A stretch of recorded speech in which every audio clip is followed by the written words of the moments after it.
اللهم صل وسلم وبارك على سيدنا محمد. الخبر اللي معايا خبر محزن يدل على انعدام القيم والأخلاق والمبادئ، بعنوان فيديو غير أخلاقي للفنانة إيمان الشريف يشعل مواقع التواصل الاجتماعي. وإليكم التفاصيل.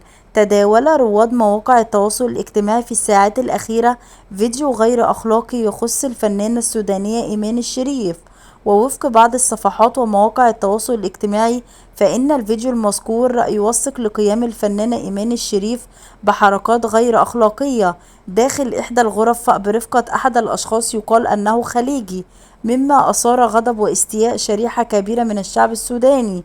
إيمان الشريف فنانة سودانية من أصل مصري، ولدت سنة 1993، تبلغ من العمر 28 عام.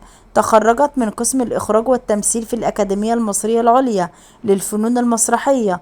بدأت إيمان الشريف التمثيل منذ أن كانت طفلة، وبدأت مشوارها الفني قبل أن تبلغ 13 من عمرها. تتمتع إيمان الشريف بموهبة فنية احترافية، مما يجعلها تبدع في التمثيل منذ أن كانت طفلة. وللفنانة إيمان الشريف العديد من الأعمال الفنية، بما في ذلك مجموعة الريان ومجموعة قصر النيل وغيرها من الكثير.